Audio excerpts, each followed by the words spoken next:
Yan, isang mapagpalang araw po sa ating lahat mga farmers. Welcome ulit dito sa aking channel, Search at the Farmer, ang guro magsasaka ng Sibungas, Cebu, Philippines.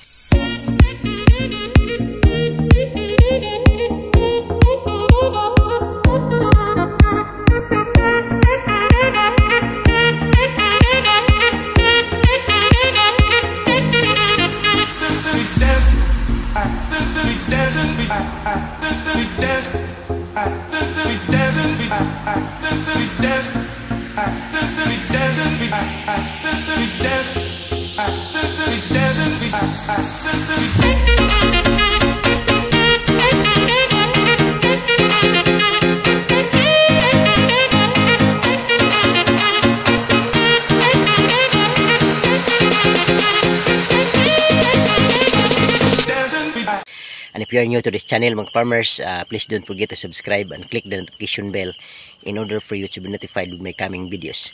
Thank you and enjoy this vlog.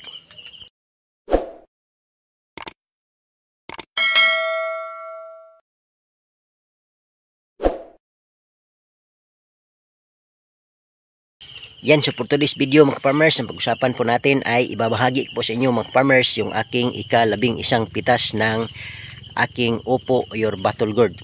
Variety is Mayumi F1 ng Swiss Seeds. So shoutout pala sa lahat ng mga taga Swiss Seeds, no? Thank you so much sa iyong napakagandang variety ng upo. Okay, so yun nga mga farmers, bago natin sisimulan yung aking pag-harvest sa ating ika-10 pitas, I mean ika-11 pitas mga farmers, I'm sorry, no?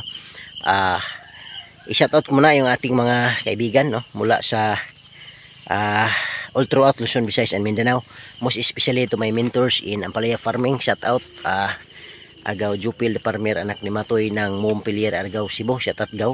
At the same time shoutout din Agaw Pino yung Gurin Kaminadi ng Barangay Manatad, Sibungas, Cebu. And of course shoutout din Boss Farmer Montijo, no? So shoutout sa inyong lahat. At the same time shoutout din sa ating kaibigan mula sa Manila. Shoutout Bay Lakas ng Negros TV. At the same time shoutout din sa ating kaibigan mula dyan sa Persian Gulf, Qatar. Shoutout Idol Aquaros. At the same time shoutout Bro Tay Bisay magsasaka ng Tiasong, Quezon Province. And of course shoutout din sa ating kaibigan, no, from Barangay San Antonio, Southern Leyte. Shoutout Idol Jojo the Farmer. At sa ating kaibigan Salvador Farmers, Boss Ayan Vlogs ng Cagay, Sibungas, Cebu. At sa lahat po ng ating mga kaibigan, no, The Oracle Channel, shout out. At sa lahat-lahat na ng ating mga kaibigan, most especially sa ating mga kapwa farmers. So shout out po sa inyong lahat mga ka-farmers. Okay, so tara na mga farmers, samahan niyo ko dito sa aking ika-11 pitas ng aking upo. Let's go. Yan, so good morning mga farmers, no. Welcome ulit dito sa aking channel, Search at the Farmer, ang guro magsasaka ng Sibungas, Cebu, Philippines. So yun nga, ibabahagi po sa inyo mga farmers yung aking ika-11 pitas ng aking upo mga farmers. At ito po yung upo natin mga farmers. Yan. Okay. So papasukin natin mga farmers para makita nyo po yung loob ng aking upo garden mga farmers. Yan. So dito tayo, no. Ito yung ika-11 plot mga farmers. Ang kulom na yan. So may mga bunga, you know. So harvest mamaya, no, mamayang hapon pag outcoast klase. So ito yung pipitasin natin mga farmers. Yan. Okay, so yan yung ating pipitasin mga farmers para po mapadala natin sa ating suki papuntang carbon market. So what is good mga farmers dito sa ating upo ay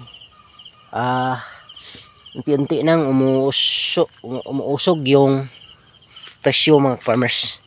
So yung bunga mga farmers, daming bunga mga farmers. Bala hitik sa bunga yung ating upo mga farmers. Okay, so meron din tayong nandito sa yung pinapagapang natin mga farmers, nagbubunga rin sila. Ngunit iba talaga yung performance ng nakagapang. Yung bunga ay iba sa bunga ng paakyat natin sa ating trellis at saka sa balag. So ganyan na mga farmers, ano? So yan, maraming bunga yung ating upo mga farmers, at yun nga, marami din tayong maharvest sapagkat yung bunga ng ating upo ay marami. So gagawa ako ng vlog kung paano ba ginagawa, bakit dumami ng ganito yung bunga ng aking upo mga ka-farmers. So tingnan nyo yan, mga bunga na yan mga ka-farmers, ang daming ano. Hindi yan basta-basta, ha? So siya pala mga farmers, aking harvest sa experience ko, out of 100 kapuno na upo mga farmers, yung atin pong minimum to maximum harvest per harvest mga farmers is nagre-range po siya 300 to 400 kilos mga farmers, yung bawat harvest natin sa 100 na puno. So dalawang beses ako nagpapadala doon sa carbon market mga farmers. So every Monday and Tuesday, every Monday and Thursday mga farmers, yung biyahe ng aking suki. Kaya naman yung harvest natin everyday, iniipon po natin kasi hindi naman po nasisira yung ating upo kapag na-harvest natin everyday. Although yung biyahe is only Monday and Thursday. So yan ang kagandahan sa upo, pwede mong siyang stored sa matagal-tagal na panahon mga farmers. So ang kwintada ko sa aking harvest mga farmers, 2 beses sa isang linggo, pero everyday ang harvest. Yun nga lang, kinakount ko yung kilos mga farmers in every biyahe. So Monday and Thursday. So every Monday and Thursday mga farmers, yung harvest ko, yun nga, nagre-range 350 to 400 kilos per biyahe, or masabi natin per harvest. Okay, kasi yung harvest natin everyday is ano yun, initial harvest. Kinakount ko siya as harvest final doon na sa biyahe. Kaya ganun mga farmers. Okay, so ganyan yung ating sistema, no? So yan, dito, tingnan mo, ang daming ma-harvest natin ito mga farmers. Yan, ito ang gaganda ng mga ano natin, ng upo mga farmers. Sobrang ganda talaga mga farmers, hindi biro ang kagandahan ng ating upo mga farmers. Oh, tingnan mo, grabing upo talaga mga farmers. Okay, so ganyan, harvestin ko ito mga farmers. Yun nga, alam nyo naman sa mga videos ko is nag-iisa lang talaga mga ka-farmers. Hindi ko pa kayang mag-hire ng videographer, kaya naman nag-iisa lang ko. So ang ipapakita ko sa inyo farmers, yung harvested na ano na mga upo natin mga farmers. Okay, so tara na mga farmers, samahan nyo ako, tingnan natin yung aking na-harvest sa araw na ito. Okay, so tara na. Yan, so ito yung harvest natin mga farmers, ano, ika-11 pitas ng ating upo na Mayumi F1 mga ka-farmers. Okay, so ito siya mga farmers, yung harvest natin sa ating ika-11 pitas, ano. So yan, marami siya mga farmers, at ang kagandahan, yung mga sizes niya mga farmers, no, kung makikita ninyo, range po ito 3/4 kilo to 1 kilo each mga farmers.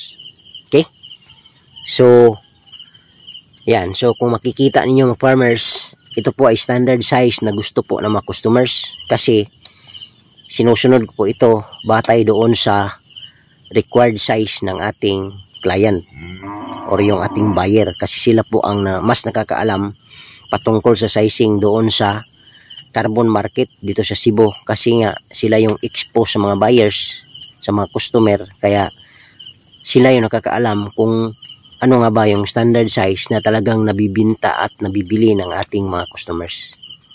So kaya ganyan mga farmers yung sizes, no, 3/4 to 1 kilo talaga bawat isa na upo mga farmers. kung mayroong hihigit sa 1 kilo, oversize na yun mag-farmers. At tuwing mag-oversize mag-farmers, ang mangyayari is mag-iiba na po yung presyo ng ating gulay, which is yung upo. So ganyan yung ano, at yun nga, ipapasok natin to doon sa bakat ng farmers para pag naikarga ito ng ating buyer, mas madali na kasi nakabakat na. So yun po ang amas dito sa pag-harvest ng upo. Kailangan ipasok sa bakat para mas madali nang kunin ang ating suki mga farmers, at yun nga, dadalhin nila sa Cebu City at ibinta doon sa pinakamalaking market, which is yung carbon market mga farmers. So yan ang ating harvest. Maraming salamat mga ka-farmers. At yun po ang aking vlog sa araw na to mga farmers. Once again, ika-11 pitas ng aking Mayumi F1 na battle gourd o upo. Kaya maraming salamat sa inyong pagsubaybay mga farmers, at naway samahan niyo pa ako sa aking mga susunod na vlog na gagawin. Okay, no? Ingat po kayong lahat and happy farming. Once again, this is Sir Chad the Farmer, ang gunong magsasaka ng Cebu, Philippines. Bye bye and thank you.